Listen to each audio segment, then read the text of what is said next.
Well, LifeBlood, this is George G, and the time is right. Welcome to today's guest, strong and powerful Matthew Ike. Matthew, are you ready to do this? I'm ready. All right, let's go. Matt is Executive Vice President with U.S. Energy Development Corporation. They're a leading oil and gas investment company that they've invested in over 2,400 wells in the United States and Canada, and have deployed over $1.5 billion on behalf of their partners. I bet those numbers are probably larger than that at this point, Matt, but we get the idea. Excited to have you on. Tell us a little bit about your personal life, some more about your work, and why you do what you do. Ooh.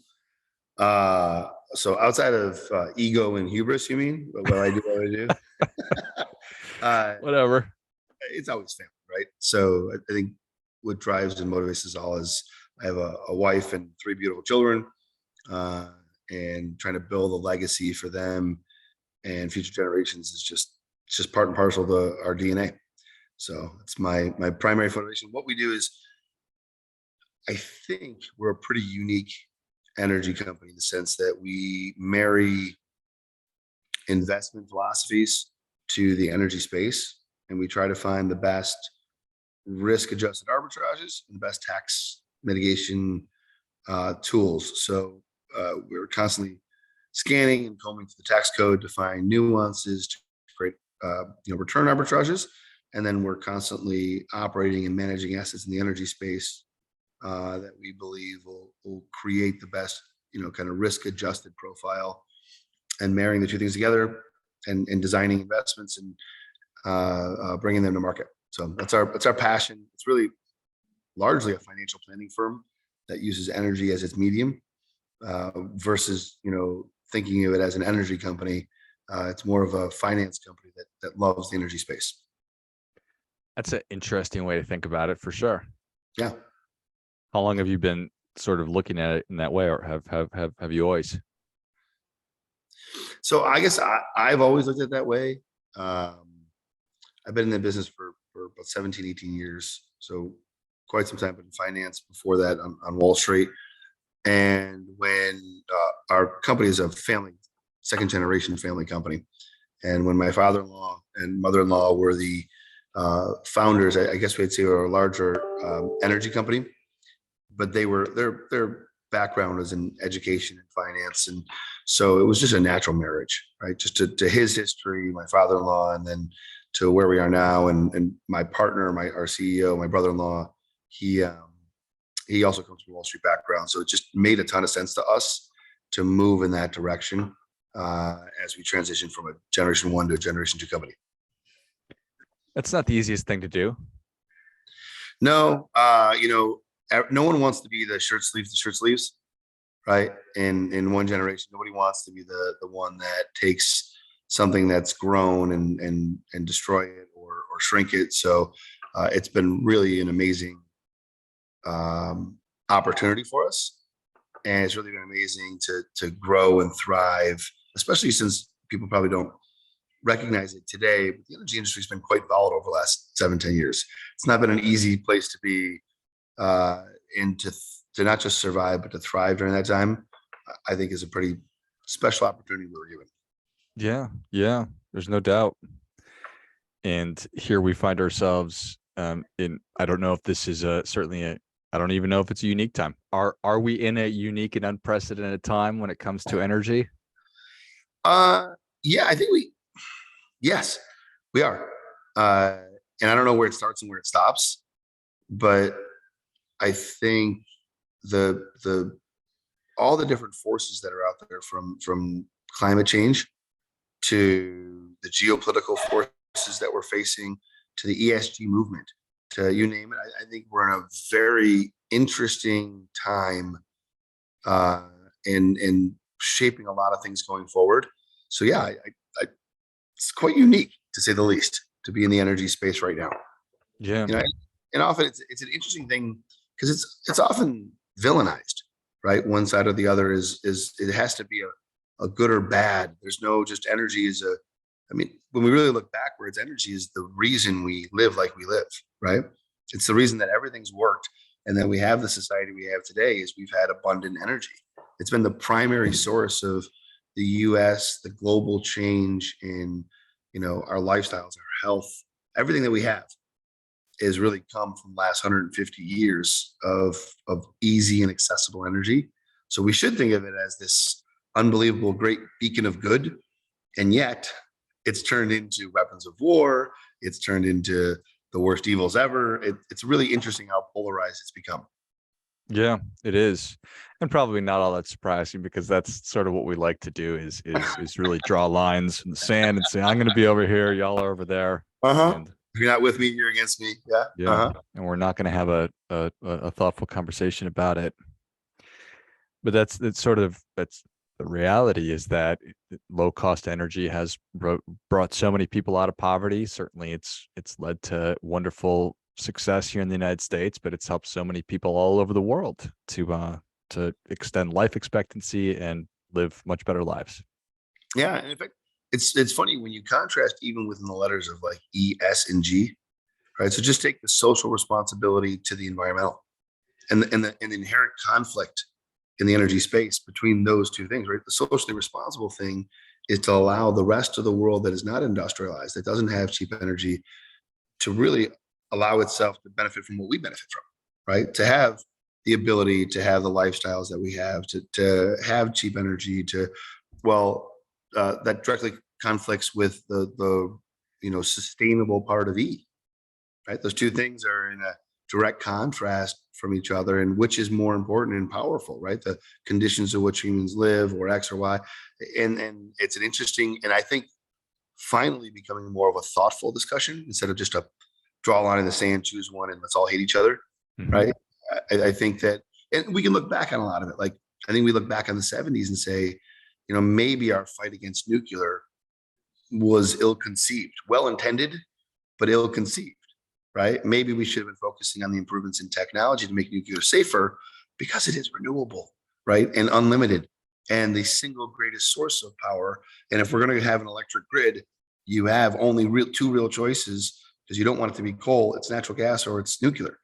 The rest can't do enough. So yes, you need solar and wind to combine, but the only way to get enough for all of us to get what we need is to go back to nuclear. So I do think it's interesting what time you're in and what period and what you think is right versus what ends up being, more responsible in the long run. Yes, that is 100% one of the most interesting things, and something else that we're grappling with as a human race, as a society right now. So in terms of the folks like you that are actually pulling this stuff out of the ground, I believe that the vast majority of companies that do it are smaller independent operators. Is that right? Yeah, maybe not by quantity. It's probably pretty evenly split between the majors and private companies. But in terms of the number, there's far more small companies. It's like any small business, right? There's far more small businesses in America in the energy patch than there are large corporations. Volume wise, that's not necessarily right. Foreign countries and large consolidated, U.S. oil companies probably have the majority of production and reserves, but definitely not the majority of companies going after those reserves. And currently, with that aforementioned ESG movement, the majors have really been restricted in how much they produce. So the gap has really been filled by private companies over the last 2 years, maybe as long as 4 years. Interesting. So when the public pressure or pressure from wherever is saying we need to reduce emissions, whatever it is, you need to stop doing what it is that you do, then that actually does have an impact on big producers, which leads to an opportunity / need for smaller independent producers.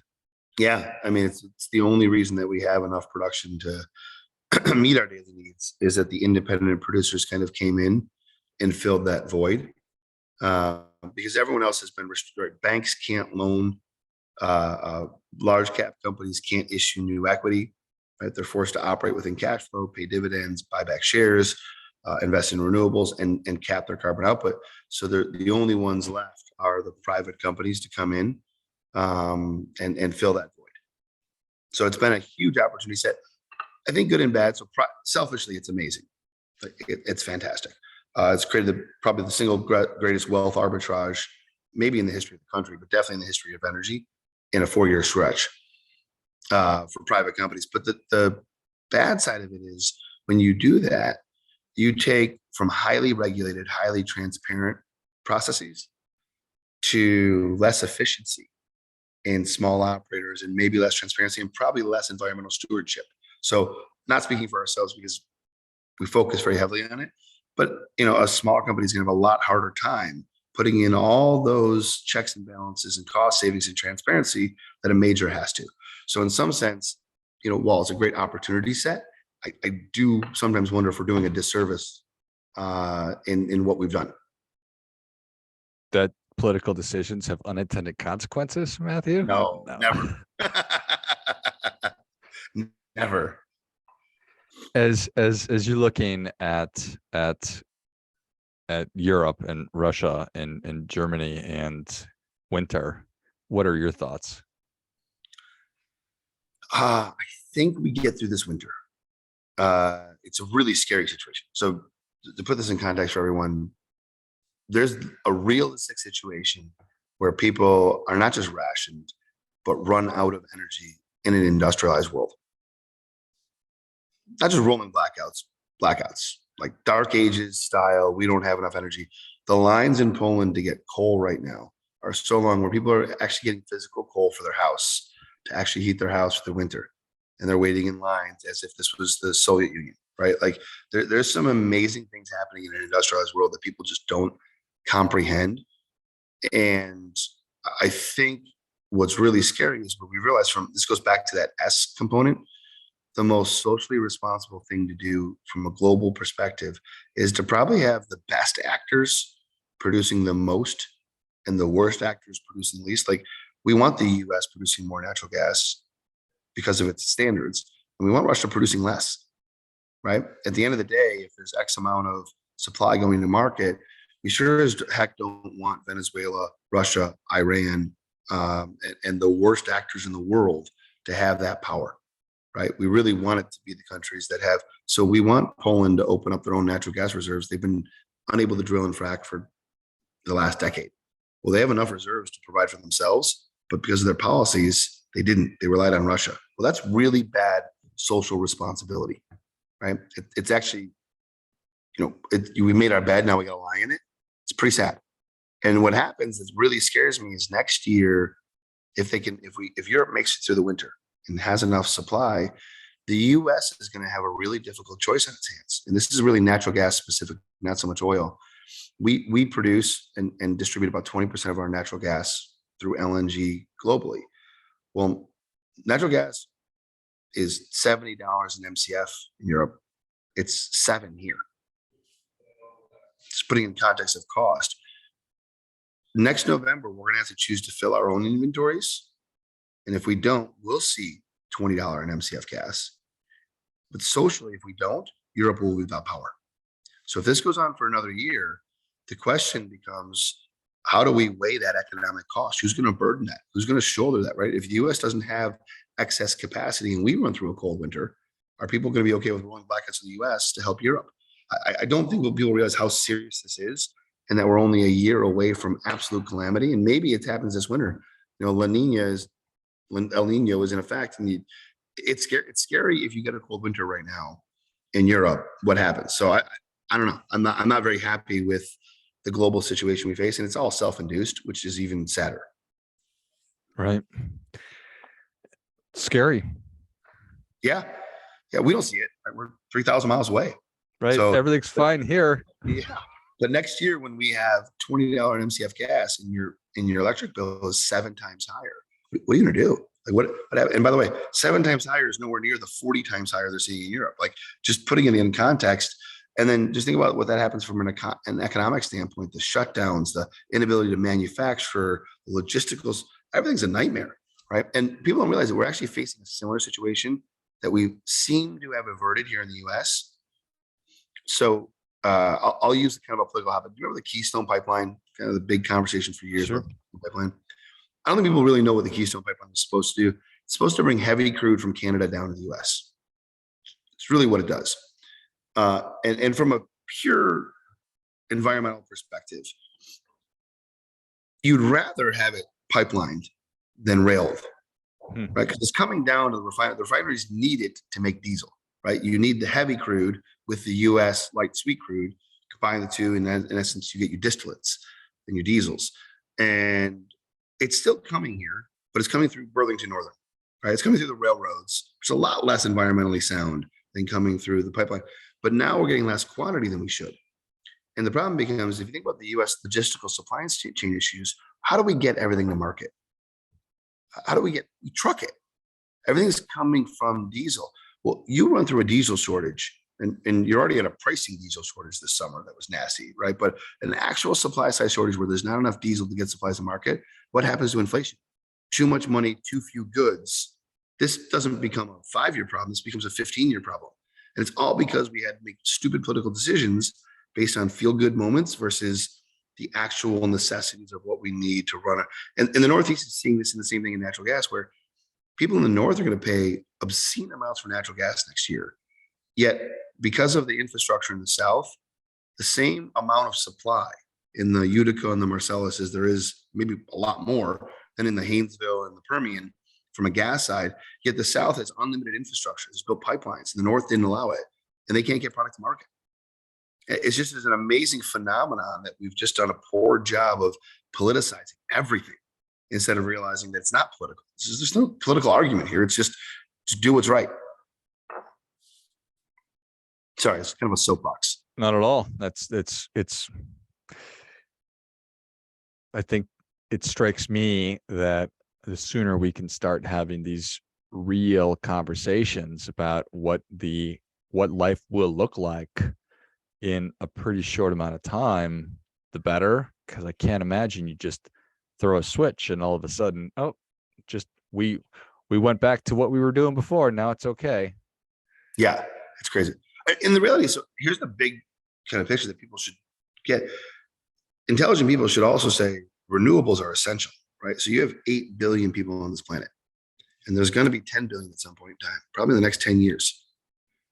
And there's not enough, even if you didn't believe in global warming, even if you just thought it was all a hoax, the reality is on the backside of this, there's still people who need energy, and you couldn't produce enough fossil fuel energy to handle a 10 billion people load, especially at the standard of living that everyone wants to live, which is our standard, right? No, that's just a median standard globally. There's just not enough to meet the growth of consumption, all the future growth. You need every source of energy, every renewable possible to try to meet that, to replace the growth, not even the base load, just to handle the growth of consumption. It's an all of the above scenario, right? And there's not enough land mass to do solar and wind. We know that. But there's also not enough fossil fuels to provide for everybody.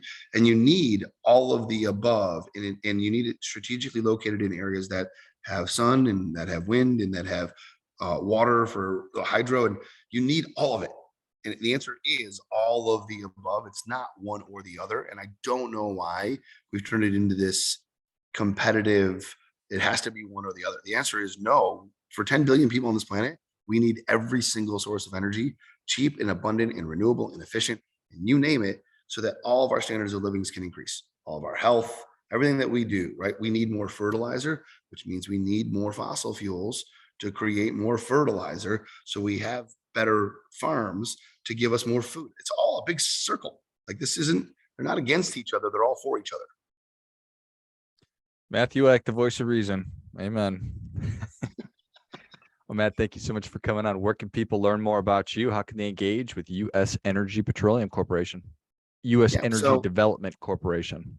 Yeah, feel free to find us on any, LinkedIn, social media, U.S. Energy Development Corporation, or our website, usedc.com. Love to chat. If you're an investment professional, which is really what we do, feel free to contact us on the investment side. We do a lot of education, training, continuing education in the direct energy space. So feel free to call us. Love it. Well, if you enjoyed as much as I did, show Matthew your appreciation and share today's show with a friend who also appreciates good ideas. Go to usedc.com. Just search for U.S. Energy Development Corporation and find out if there's an opportunity to work together. Thanks again, Matt. Thanks, George. And until next time, remember, Do your part by doing your best.